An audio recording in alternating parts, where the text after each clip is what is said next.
बच्चों, Yadav chemistry classes में आप सभी का स्वागत है। आज हम 11th क्लास के लिए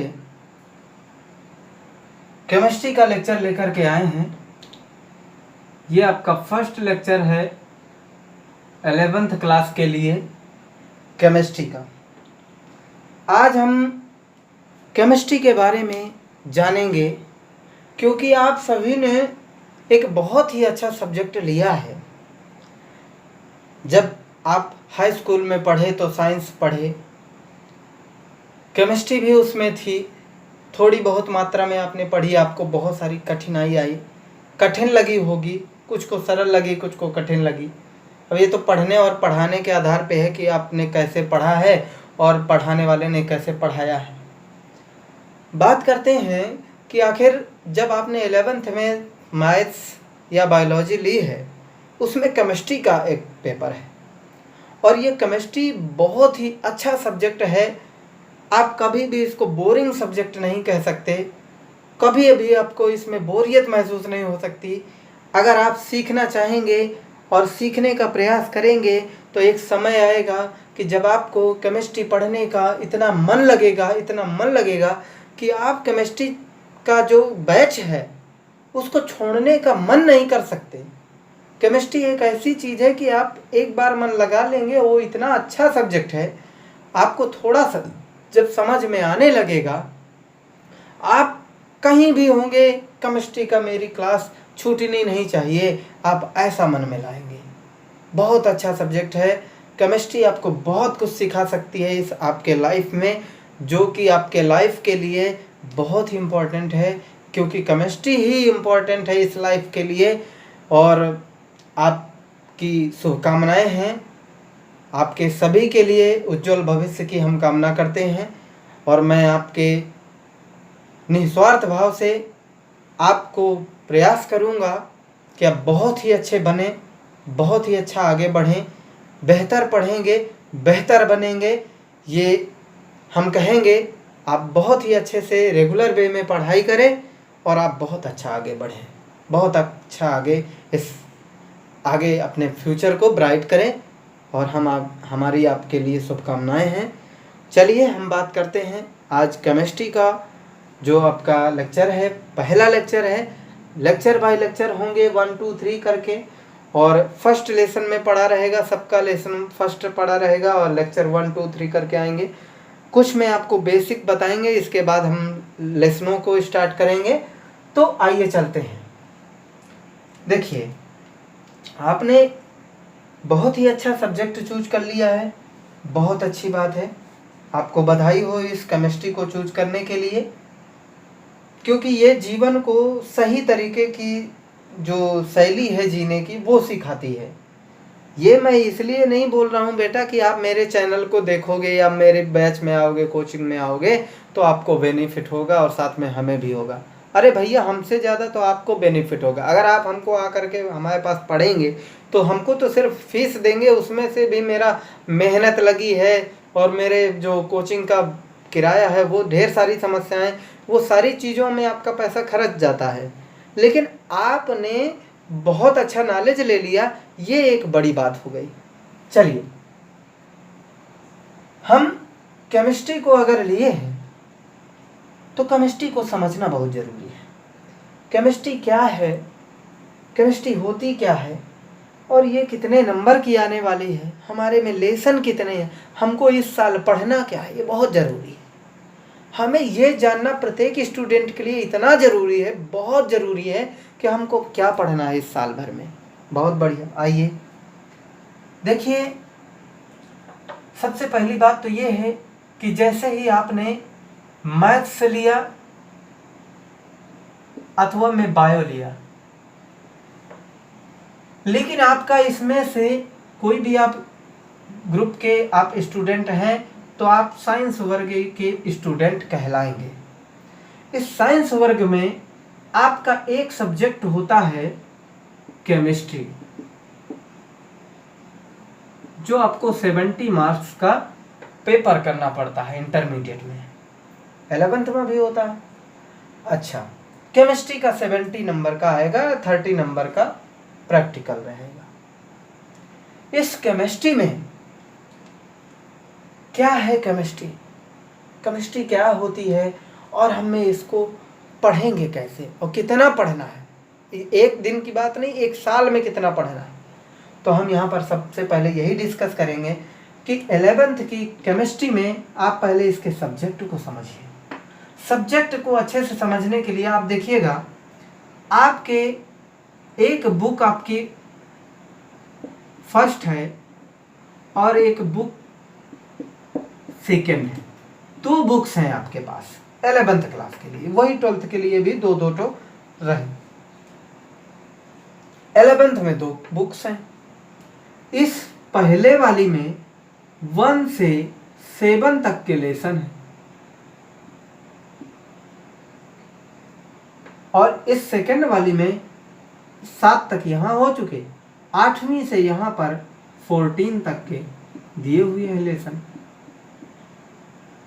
इसका मतलब आपको साल में इन दोनों किताबों को पढ़ करके टोटल 14 लेसन पढ़ना है और इस 14 लेसन में से आपका ही 70 नंबर का पेपर आएगा। इस 14 लेसन से पूरे आपका 70 नंबर का पेपर बनेगा।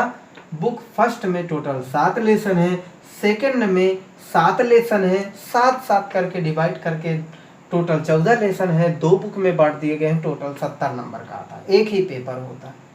अच्छा, ये बात तो क्लियर हो गई होगी। हमारे 11th क्लास में केमिस्ट्री की 2 बुक्स हैं छोटी छोटी, एक में 7 लेसन तक हैं, फिर दूसरे में 8, 9, 10, 11, 12, 13, 14 लेसन है। अर्थात टोटल मिलाकर के कुल 14 लेसन आपको पढ़ना है और 70 नंबर का आएगा। एनसीईआरटी की बुक ले लीजिएगा, वो भी ठीक है, ऐसी बात नहीं है, और के.एन. शर्मा वगैरह की बेस्ट बुक्स हैं, उनमें कोई बात ही नहीं है कहने की। अच्छा, यहाँ पर हम बात करें कि हमारा जाहिर सी बात है, हम पहले फर्स्ट बुक का पढ़ेंगे और फर्स्ट लेसन को पढ़ने का प्रयास करेंगे। बात सही है, बहुत अच्छी बात है, पहला ही पढ़ेंगे, पहला पढ़ेंगे। ये बात आपको क्लियर हो गई कि पहला लेसन पढ़ेंगे। टोटल हमारे पास 14 लेसन है। पहला लेसन का जो नाम है वो है basic concept, basic concept of chemistry, basic concept of chemistry, ये आपका लेसन है। पहला लेसन है कि केमिस्ट्री के मूलभूत सिद्धांत या अवधारणाएं, कॉन्सेप्ट की बात कही गई है, सिद्धांतों की बात की गई है कि आखिर कौन से सिद्धांत हैं जो केमिस्ट्री में अप्लाई होंगे।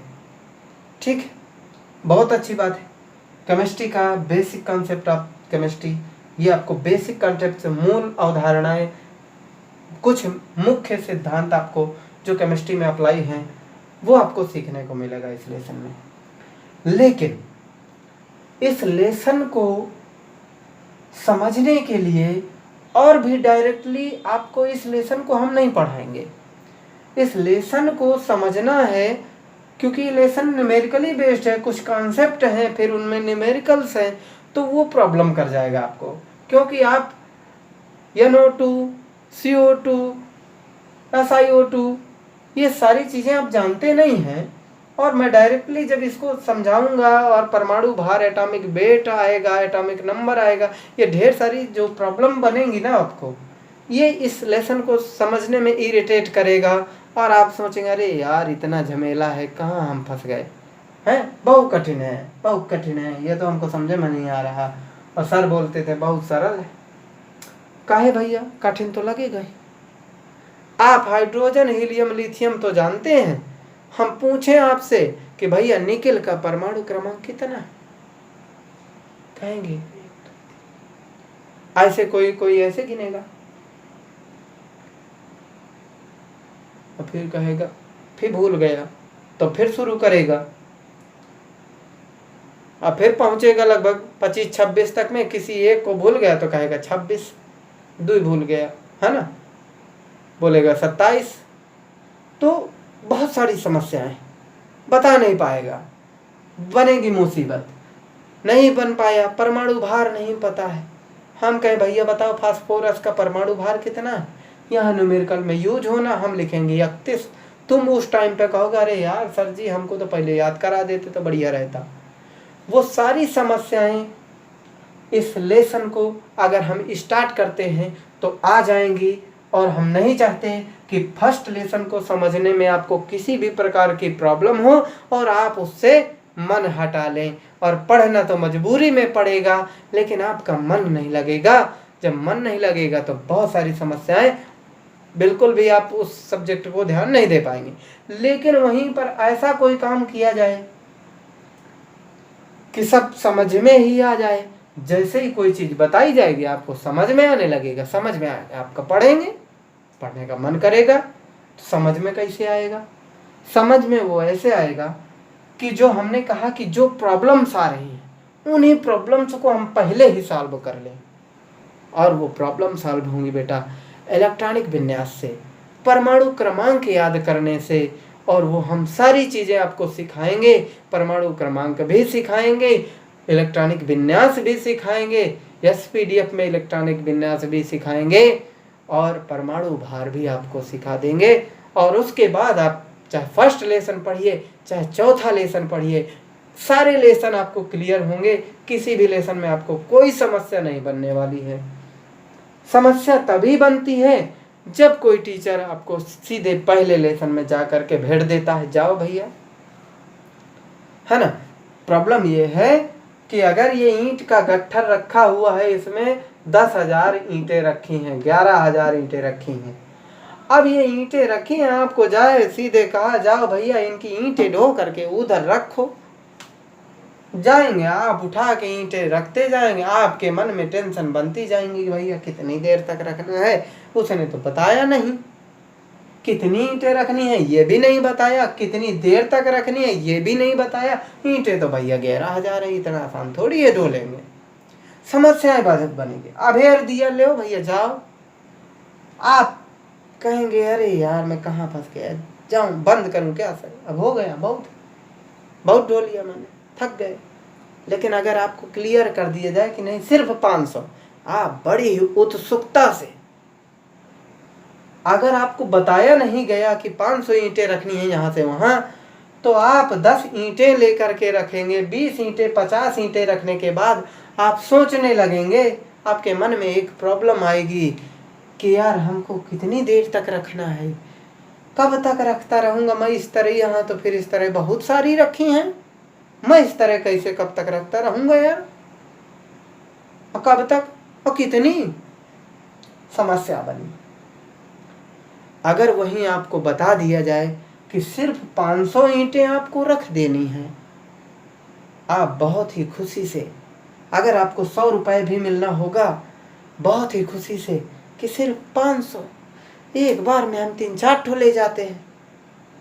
5-6 मिनट में अगर वहाँ पे रखना है थोड़ा दूर में, 5-6 मिनट में हमने 100 ईंटें रख दी, ले भैया 10 मिनट में हम, चलो कहते हैं मान लेते हैं 10 मिनट में लग गई 100,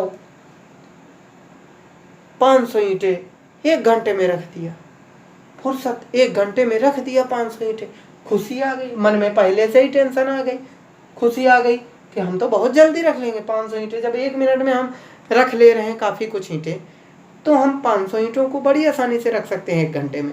तो 1 घंटे 1.5 घंटे में ये निर्धारित होना बहुत ज़रूरी है बेटा। और आपके लाइफ में हमेशा बेटा 2 काम रेगुलर आते हैं, रोज आते हैं, आपकी डेली लाइफ में 2 काम आते हैं।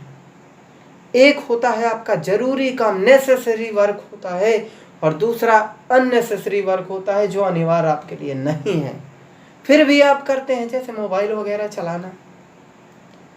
मोबाइल चलाइए, पढ़िए उससे, लेकिन उसके अलावा भी आप वीडियो गेम खेल रहे हैं, पता चला मोबाइल में वीडियो में देख रहे हैं, थोड़ी देर में किसी का मैसेज आ गया, फेसबुक में पहुंच गए, फेसबुक चलाते चलाते व्हाट्सएप में पहुंच गए, व्हाट्सएप से चलते चलते मैसेंजर आ गया भैया, ये फिर जाके पहुँचे फिर यूट्यूब में, ध्यान आई करे हम तो वीडियो देख रहे थे, हमको तो पढ़ना है, तो फिर यूट्यूब में पहुँच गए। यूट्यूब में खोला, ढेर वीडियो आ गए, उसमें से एक गाना वाला दिख गया, उसी को चलो छैया छैया कर लेते हैं थोड़ी देर, बहुत सारा चीज़ है। तो खेलना तो खेलना तो खेलना, खेल रहे हो। हाई स्कूल का पेपर बहुत दिन हो गए दिए। हाई स्कूल का पेपर तो आपने मार्च में दिया, अगस्त चल रहा है, 4-4 महीना हो गए। खेल रहे हो आप, खेल रहे हो, 4-4 महीने हो गए, खेल जारी है तुम्हारा। ऐसे खेल खेल में सब खेल हो जाएगा, बैठे रहना। तो हम तो चाहेंगे भैया कि बहुत ही अच्छे से आप पढ़ें। आप खेलना वगैरह बंद कर दीजिए। अगस्त है, 11th में आप थोड़ा, कभी ये मत सोचिए बेटा स्कूल नहीं लग रहा तो हम कम पढ़ेंगे। अरे भैया कम पढ़ोगे, इतनी केमिस्ट्री पढ़ोगे, इतनी पढ़नी थी, इतनी पढ़ोगे, किसका नुकसान है? आपका नुकसान है। अगले साल आप इतनी पढ़ोगे तो आपको उतनी पढ़ने में दुनिया की समस्याएं जाएंगी। 11th की क्लास की केमिस्ट्री अगर आपको नहीं आती, 12th क्लास में बहुत ही मुश्किल हो जाएगा, पास करना मुश्किल पड़ जाएगा। 11th की क्लास का पूरी केमिस्ट्री आपको पढ़ना है। टाइम चाहे जितना लग जाए, चाहे अप्रैल तक चल जाए, फरवरी में पेपर हो जाए, आप मार्च में पढ़िए, अप्रैल में पढ़िए, लेकिन इस सिलेबस को पूरा कंप्लीट करिए। आधे अधूरे के चक्कर में ना रहें।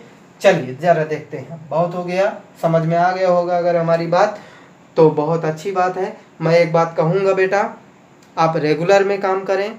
रेगुलर में बेटा बहता हुए पानी कभी गंदा नहीं होता। आप अच्छे से जानते हैं ठहरा हुआ पानी हमेशा गंदा हो जाता है, और बहते हुए लुढ़कते हुए पत्थर में कभी काई नहीं लगती। आप लुढ़कते रहें, थोड़ा ही लुढ़कें, आप चलते रहें, आगे बढ़ते रहें। बहुत बढ़िया। चलिए आइए, बेसिक कॉन्सेप्ट ऑफ केमिस्ट्री। भैया कॉन्सेप्ट ऑफ केमिस्ट्री यहाँ के सिद्धांत पढ़ने हैं फर्स्ट लेसन में, और हमने बताया कि हम फर्स्ट लेसन को शुरू करने से पहले आपको इलेक्ट्रॉनिक विन्यास सिखाएंगे, जिससे आपको पूरी केमिस्ट्री पर कंट्रोल पा जाएं, और आप चाहे वो पहला लेसन हो चाहे दूसरा लेसन हो, सभी लेसन को आप बहुत ही अच्छे से कवर कर सकें और अच्छे से सीख सकें। हम प्रयास करेंगे आपको बेहतर सिखाने का। तो चलिए हम बात करते हैं केमिस्ट्री के बारे में, थोड़ा सा जान लेते हैं कि केमिस्ट्री क्या है, क्योंकि आपने ये सब्जेक्ट ले रखा है केमिस्ट्री। ये एक जो केमिस्ट्री है ये आपकी विज्ञान के अंतर्गत ही आता है, विज्ञान के अंतर्गत आता है। अच्छा, केमिस्ट्री क्या है? तो chemistry is the branch of, branch की स्पेलिंग गलत है, branch of chemistry is the branch of science which deals with the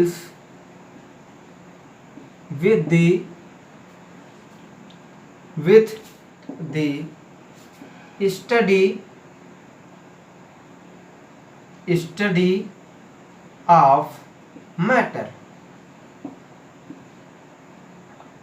अच्छा, ये थी आपकी definition. Chemistry is the branch of science which deals with the study of matter.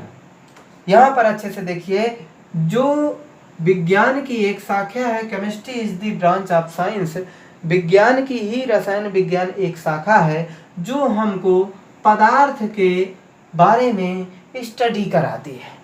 पदार्थ के बारे में, मैटर के बारे में हमें स्टडी कराती है। और कौन कौन सी स्टडी होंगी, हम क्या क्या पढ़ने वाले हैं केमिस्ट्री में, जरा देख लीजिए। केमिस्ट्री में हम इस मैटर के बारे में, जो हमारा पदार्थ है, उस पदार्थ के बारे में हम क्या क्या जानने वाले हैं, जरा देखिए। ये हमें क्या क्या सिखाएगी? हमें सिखाएगी कि केमिस्ट्री जो पदार्थ बना है उसका कंपोजिशन बताएगी,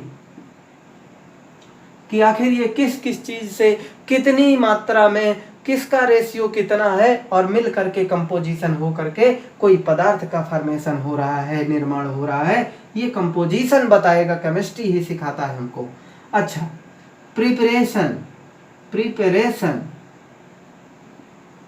अर्थात हम उसको बनाएं, किसी पदार्थ को बनाना है तो कैसे बनाएंगे, अर्थात निर्माण के बारे में केमिस्ट्री सिखाती है। बॉन्डिंग नेचर, बॉन्डिंग अर्थात जो हमारा पदार्थ है वो छोटे छोटे कणों से मिलकर के बना है और उन छोटे छोटे कणों के बीच में किस प्रकार का अट्रैक्शन लगता है, किस प्रकार की उनके बीच में मजबूती है, उनके बीच बंधन है एक, जिसकी वजह से पदार्थ एक दूसरे से अणु, छोटे छोटे अणु आपस में बंधे होते हैं और एक पदार्थ बना देते हैं। तो पर्टिकुलर पदार्थ जो बनता है उनके बीच में बॉन्डिंग होती है अणुओं के बीच, वो बॉन्डिंग बताएगी, केमिस्ट्री सिखाएगी बॉन्डिंग। और आप बात करें तो यहाँ पर सिखाएगी केमिकल चेंज, केमिकल चेंज हमें रासायनिक परिवर्तन जो होंगे, पदार्थों में जो रासायनिक परिवर्तन होते हैं ये भी आपको केमिस्ट्री सिखाएगी। कंपोजिशन, प्रिपरेशन, बॉन्डिंग और केमिकल चेंजेस, ये सारी चीज़ें हम केमिस्ट्री में सीखने वाले हैं। और इसके फिजिकल स्टेट की भी बात करेंगे, फिजिकल स्टेट, फिजिकल और स्टेट की भी बात करेंगे यहाँ पर कि फिजिकल स्टेट कोई भी होती हैं, जैसे कि 3 फिजिकल स्टेट होती हैं, सॉलिड, लिक्विड और गैस, सॉलिड, गैस और लिक्विड, ये तीनों, ठोस, द्रव, गैस, ये तीनों भौतिक अवस्थाएं होती हैं। इन सारी की डिटेल्स आपको पूरी केमिस्ट्री में पढ़ने को मिलता है। अर्थात केमिस्ट्री कोई चीज़ बनी कैसे है, ये मार्कर कैसे बना होगा, कैसे बना होगा, किन पदार्थों को यूज किया गया है और कितनी कंपोजिशन में, कितनी मात्रा में, किसको कितनी मात्रा में डाला गया है। जैसे आप शक्कर का शरबत बनाते हैं तो एक आप कंपोजिशन रखते हैं उसका कि अगर 1 लीटर पानी है तो आपको 50 ग्राम शक्कर चाहिए या 200 ग्राम चाहिए, यह आप अच्छे से जानते हैं कि हमको एक लिमिट का मीठा हुआ शरबत चाहिए तो हमें 50 ग्राम पर्याप्त है चीनी 1 लीटर विलयन के लिए। तो आपने कंपोजिशन डिसाइड कर लिया है कि हमें 1 लीटर में हमें इतनी शक्कर लगती है।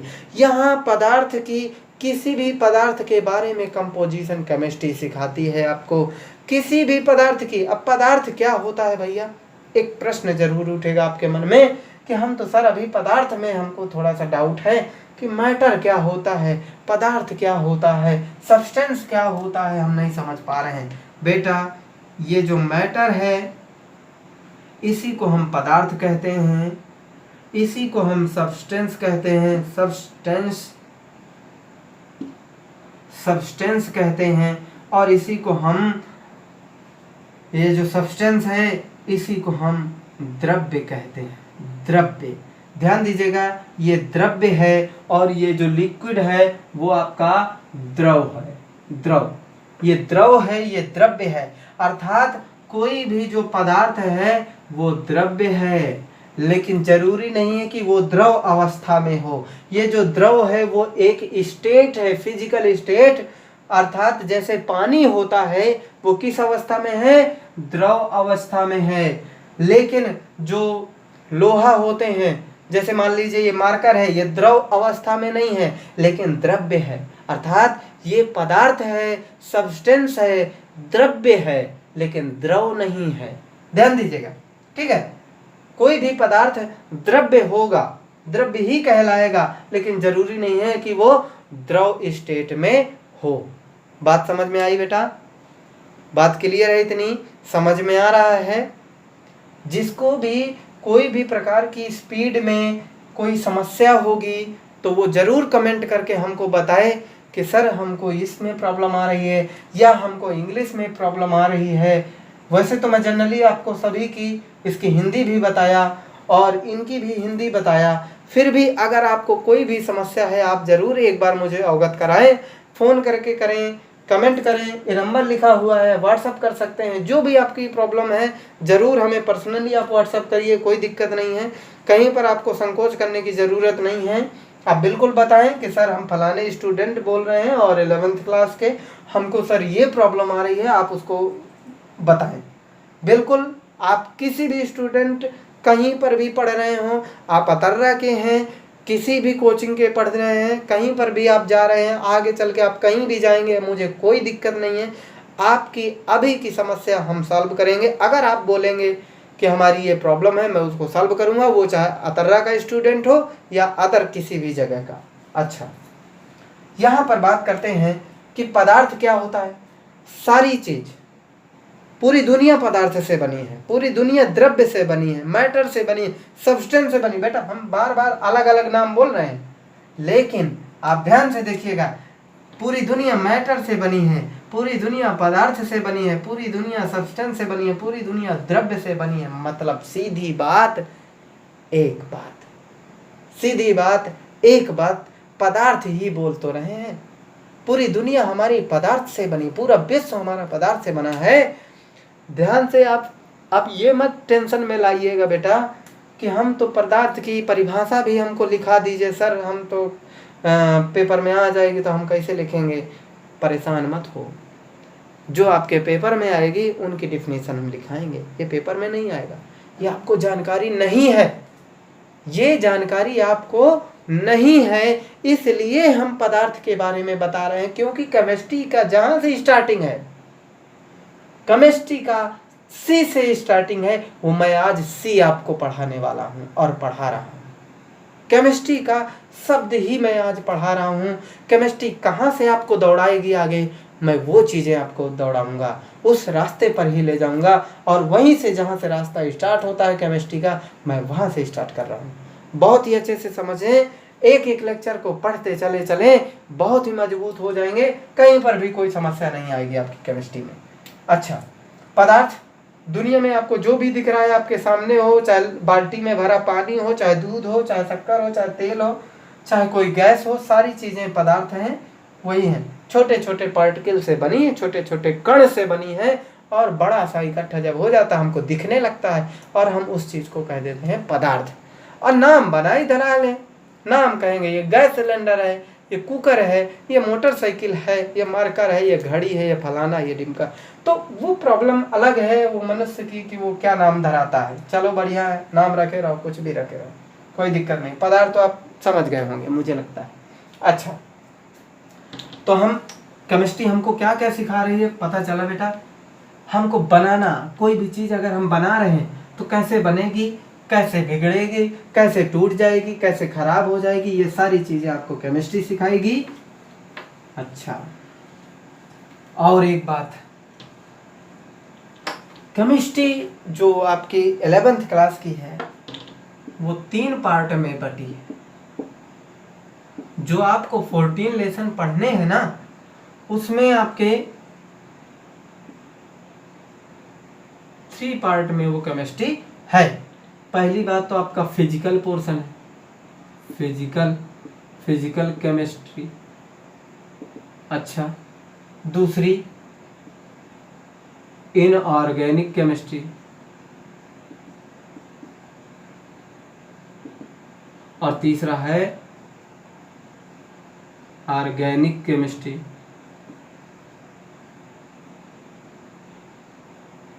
देखो मुस्कुरा रहा है। ऑर्गेनिक केमिस्ट्री, इनऑर्गेनिक केमिस्ट्री और फिजिकल केमिस्ट्री, ये 3 आपके पार्ट हैं जो आपकी केमिस्ट्री के अंतर्गत हैं, जो आपको पढ़ने हैं। केमिस्ट्री आपको 14 लेसन में ही फिजिकल भी पढ़ा दी जाएगी, इनऑर्गेनिक भी और ऑर्गेनिक भी। फिजिकल का मतलब होता है भौतिक, इनऑर्गेनिक का मतलब होता है अकार्बनिक रसायन, अकार्बनिक रसायन। ये ऑर्गेनिक का मतलब है कार्बनिक रसायन। ऑर्गेनिक का मतलब कार्बनिक रसायन, और कार्बनिक का मतलब देखिए जिसमें कार्बन हो, ये कार्बन हो, जिसमें कार्बन हो, उन सभी यौगिकों का अध्ययन अगर हम करेंगे तो कार्बनिक के अंतर्गत करेंगे, ऑर्गेनिक केमिस्ट्री के अंतर्गत पढ़ेंगे।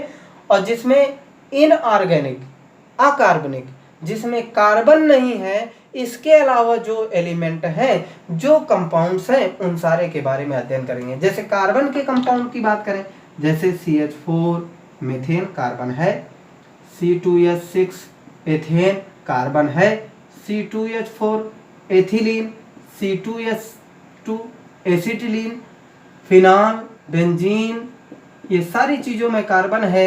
इन सारी चीज़ का अध्ययन हम ऑर्गेनिक केमिस्ट्री के अंतर्गत करेंगे, कार्बनिक रसायन के अंतर्गत करेंगे। इनऑर्गेनिक केमिस्ट्री के अंतर्गत हम ऐसे कंपाउंड्स का अध्ययन करेंगे जो हमारे उस कंपाउंड में कार्बन नहीं होगा। जैसे अमोनिया NH3, इसमें कोई कार्बन नहीं है। PH3 फास्फीन, PH3 कोई कार्बन नहीं। जैसे यूरिया जो खाद होती है NH2 CO NH2, आप कहेंगे इसमें तो है, अरे कुछ नहीं भैया, ये कोबाल्ट है, ये कोबाल्ट है। CO ये कार्बन के साथ, कोबाल्ट नहीं सॉरी, कार्बन में ऑक्सीजन के साथ डबल बंध के द्वारा बना हुआ है। एक्चुअली में ये कार्बन कंपाउंड नहीं है, ठीक है तो ऑर्गेनिक केमिस्ट्री के अंतर्गत ये यूरिया ऑर्गेनिक केमिस्ट्री के अंतर्गत ही आता है। लेकिन ऐसे कंपाउंड जिनमें कार्बन नहीं होगा तो हम उन सभी का अध्ययन करेंगे, जैसे कि PH3 NH3, और बात करें जैसे BaOH का होल ट्वाइस, ऐसे बैरियम हाइड्रोक्साइड, और बहुत सारे कंपाउंड्स ऐसे हैं जो आपके इनऑर्गेनिक में पढ़ने वाले हैं। अच्छा, फिजिकल में क्या पढ़ेंगे इसको भी जरा देख लीजिए। फिजिकल एक बहुत ही थोड़ा सा मैथमेटिकली है, जैसे छोटे छोटे जोड़ घटाना गुणा भाग। आप कहेंगे जोड़ गुणा भाग तो हमको आते हैं बेटा, ये फिजिकल केमिस्ट्री ही शुरुआत हो रही है। जैसे कि मैंने बताया पहला लेसन यहाँ से शुरू होगा फिजिकल का, 2-3 लेसन यहाँ फिजिकल में है, फिर इसके बाद इनऑर्गेनिक चालू हो जाएगी, 5-6 चैप्टर इनऑर्गेनिक के, फिर इसी तरह ऑर्गेनिक के, और टोटल आपके 14 लेसन कंप्लीट हो जाएंगे, जिसमें आपका फिजिकल केमिस्ट्री जो है शुरुआत से है। आप कहेंगे शुरुआत से जो पहला लेसन है, मैंने बेसिक कॉन्सेप्ट ऑफ केमिस्ट्री बताया, वो फिजिकल के अंतर्गत आता है। मैंने बोला है ना कि इसमें सवाल हैं, छोटे छोटे प्रॉब्लम आएंगी, आप नहीं बता पाएंगे, इसलिए मैं पहला लेसन अभी डायरेक्ट स्टार्ट नहीं करूँगा, क्योंकि उसमें सवाल हैं और वो आपको समझ में नहीं आएंगे। केवल जोड़ गुणा नहीं है, गुणा जोड़ तो है, लेकिन आपकी समस्या समझ में ज़्यादा क्रिएट करेगी। अच्छा, तो हम फिजिकल को पढ़ेंगे तो फिजिकल ही, लेकिन पहले थोड़ा सा कुछ बेसिक चीज़ें होती हैं जो केमिस्ट्री किसी लेसन को पढ़ना होता है तो उसकी कुछ चीज़ें बेसिक होती हैं, और बेसिक अगर हम जान जाएंगे तो हमें केमिस्ट्री को सीखने में बढ़िया अच्छा खासा महसूस होगा और सब समझ में आएगा। ठीक है, तो ये बात आपको समझ में आ गई होगी। फिजिकल केमिस्ट्री हम शुरुआत में शुरू करेंगे और उसी के अंतर्गत सारी चीज़ें सीखेंगे। तो वो फिजिकल अगर हमारा मजबूत हो गया तो फिर इनऑर्गेनिक और ऑर्गेनिक भी अच्छा खासा बन जाता है। तो ये बात भी हो गई, केमिस्ट्री भी आप जान गए, और पढ़ना क्या क्या है, फिजिकल और ऑर्गेनिक और इनऑर्गेनिक, ये सारी चीज़ आप जान चुके हैं। अच्छा, अब बात आती है कि हम शुरू कहाँ से करेंगे, तो ज़रा देख लीजिए, बस लास्ट है। अब इसके बाद हम सारी जो जानकारी आपको सेकंड लेक्चर में देंगे। ये तो आपका इंट्रोडक्शन वीडियो था, आपको केमिस्ट्री के बारे में सारी इंट्रोडक्शन मैंने दे दी है।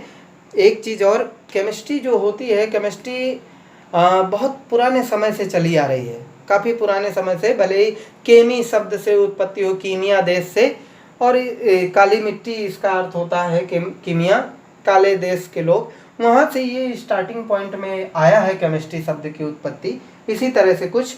तो ये बहुत बड़ी चीज़ नहीं है, ये हिस्ट्री अगर आपको पढ़ना है तो ये मेरे द्वारा ना पढ़ के आप किसी भी बुक की हिस्ट्री आप पढ़ सकते हैं कि केमिस्ट्री का इतिहास क्या है।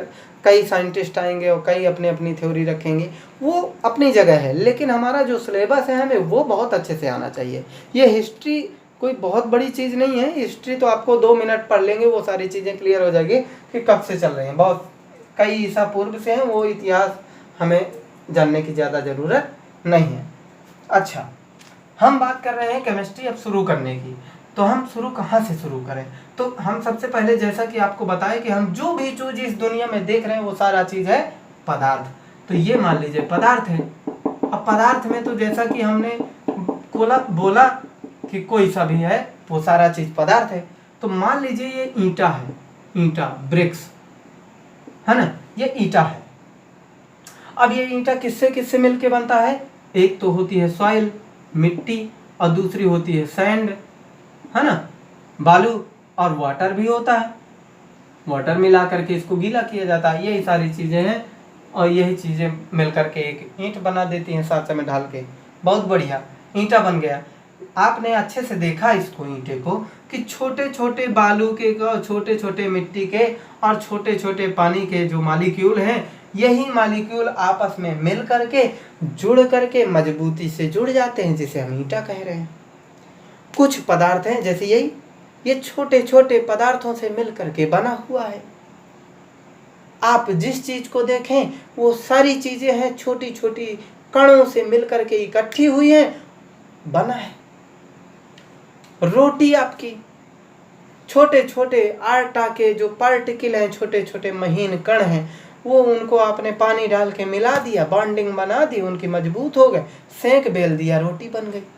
है तो छोटे छोटे पार्टिकल से ही बनी, छोटे छोटे कण से बना है, अर्थात कोई भी पदार्थ छोटे छोटे कण से बना है। और हम उस छोटे कण को, ध्यान दीजिए कि हम नाम देते हैं एटम। एटम, ये एटम शब्द अर्थात जो परमाणु, इसको बोलेंगे परमाणु। ये परमाणु शब्द सबसे पहले एक महर्षि थे कन्नड़ के, कनाडा, तो वो महर्षि ने सबसे पहले इस एटम शब्द का इस्तेमाल किया था। एटम शब्द का इस्तेमाल किया था, ठीक है। ये छोटा सा पार्टिकल आपका एटम कहलाता है, परमाणु कहलाता है। अब हम जितनी भी डिटेल कल से, नेक्स्ट लेक्चर से अब जितनी भी डिटेल आपको बताएंगे वो इस एटम के बारे में ही बताएंगे। और इस एटम के बारे में अगर आप सीख गए तो पूरी केमिस्ट्री आपकी हो गई, आपको पूरा क्लियरिटी आपको आ गया, ठीक है। तो मैं नेक्स्ट वीडियो में आपको मिल करके बताऊंगा। लेक्चर नंबर 2 होगा, 11th क्लास का लेक्चर नंबर 2 होगा, जिसमें हम एटम के बारे में डिस्कस करेंगे। और बढ़िया बेहतर पढ़ते रहें, आगे बढ़ते रहें, बेहतर पढ़ें और बेहतर बने। Thank you.